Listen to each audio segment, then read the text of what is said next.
আসসালামু আলাইকুম। স্কুল থেকে আসছি ৪টা বাজে।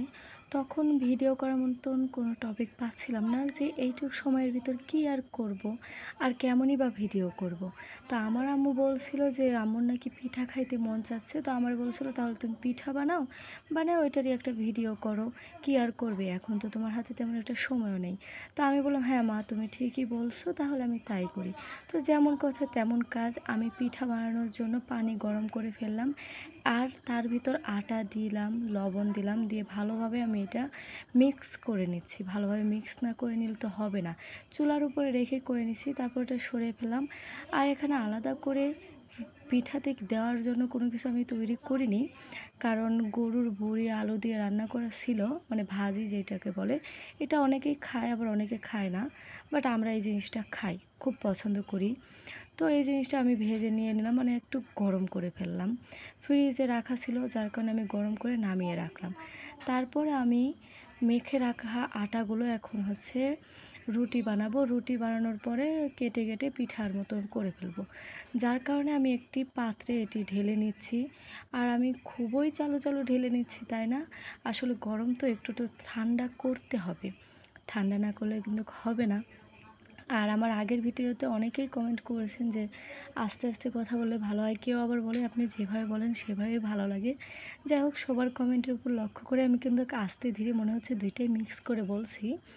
যদিও আমি আস্তেই বলতে চাচ্ছি, বাট আমি জানি না যে আমার কথাটা কি আস্তে হচ্ছে না জোরে হচ্ছে। আমি এরকমভাবেই কথাবার্তা বলি। তবুও কোনো কোনো ভিডিওতে আমি অনেক জোরে জোরে ফাস্ট ভয়েস দিয়ে ফেলি, আবার কোনোটা একটু আস্তে দিই। আগে অনেক জোরে দিতাম, বাট এখন আস্তে আস্তেই দিই। তো আমি রুটিগুলো মানে আটাটা মেখে রাখা আটা ভালোভাবে একদম মেখে নেখে গোল একদম রাউন্ড করে ফেললাম। আর তারপরে এখন আমি বেলন দিয়ে এটাকে সাইজ করে নিচ্ছি। আর আমি এত সুন্দর বানাতে পারি, মানে কি বলবো, আমাদের বিশ্বের যে ম্যাপটা আছে, পুরো পৃথিবীর ম্যাপ বা আমাদের বাংলাদেশের ম্যাপ, সেই ম্যাপও হার মানবে আমার রুটির কাছে। কারণ আমার রুটি এতই সুন্দর হয়। মানে আমার কথা এত গোল করতে হবে কেন, সব তো পেটের ভিতরেই যাবে। মানে এই চিন্তা ভাবনা আমার তো, আর এই চিন্তা ভাবনার জন্য আম্মুর হাতে এত বোকা খাই। তো আমার কাছে ছুরি ছিল, বাট আমি ছুরিটা খুঁজে পাচ্ছিলাম না। তাই কী করবো, তাই খুসরুন দিয়ে কাটা শুরু করে ফেলেছি। কাটলেই হলো ভাই। তা আমি হাত দিয়েই কাটি, খুসরুন দিয়েই কাটি, আর বড়ি দিয়েই কাটি।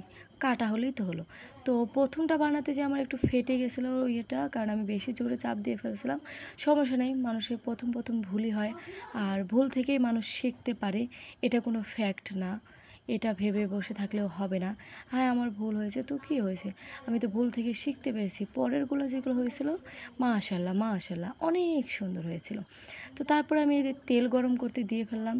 আর এই তেল গরম করতে দিয়ে ফেলে আমার যে একটা কী মুশকিল হয়ে গেছে, এই প্যানের যে ডাটনি ছিল সেটাই আমি ভেঙে ফেলেছি। কারণ জালটা জোরে দেওয়া হয়েছিল, আগুনের তাপমাত্রা বেশি ছিল, যার কারণে ওইটা তো প্লাস্টিকের, ওটা গলে গলে ভেঙে গেছে। তো আমার আম্মু বলছে তুই আমার ক্ষতি করবি। তো আমি বললাম যে আমি তোমার কতবার ক্ষতি করেছি, আর এটা কি আজকেরটাতেই হয়েছে? তুমি কি এর আগে রান্না করো নাই? অবশ্যই তোমার ওইটার কারণেই হয়েছে। মাঝে মাঝে মনে হয় কি জানেন, আস্তে আস্তে ভয়েস দিলে নিজেরে খুব জ্ঞানী জ্ঞানী লাগে। ভিডিওর ভিতর মনে হয় মজাই পাওয়া যায় না, কিন্তু আপনারা তারপরেও আস্তে ভয়েস চান। কিন্তু আমি মনে করি জোরে জোরে ভয়েস দিলে হচ্ছে কী একটা মজা, সেই মজা আমার কাছে সেই ফিল লাগে। আমি যাদেরকে ব্লগ দেখি সবার ব্লগে জোরে জোরে, আবার অনেকের আছে যাদের ভয়েস ধীরে ধীরে শুনি, ধীরে ধীরেটাও ভালো লাগে, জোরে জোরেটাও ভালো লাগে।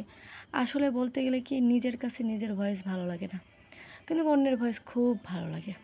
এটাই হচ্ছে মেন সমস্যা। তো এই যে দেখেন, প্যানের ভিতর গরম তেলের ভিতর আর কি পিঠাগুলো দিয়ে দিলাম। আর তারপরে এই যে দেখেন ভাজার করে নিয়ে আসছি। কত সুন্দর না, দেখছেন কত সুন্দর ডিজাইন হয়েছে। আপনাদের সবার দাওয়াত রইল, আপনারা আসবেন আমার বাড়িতে, এসে পিঠাটা খেয়ে যাবেন। বিশ্ববিখ্যাত পিঠা। কিন্তু যদিও যাই হোক, লাস্ট পর্যন্ত কিন্তু পিঠাটা অনেক ভালো হয়েছিল, আপনাদের দোয়ায় অনেক মজা হয়েছিল খাইতে। 4টা বানিয়েছি, 2টা আমি খেয়েছি, 2টা আমার আম্মু খেয়েছে। আর আজকের ভিডিও এই পর্যন্তই। সবাই ভালো থাকবেন, সুস্থ থাকবেন, সবার জন্য শুভকামনা রইল। সবাই আমার জন্য দোয়া করবেন। আসসালামু আলাইকুম।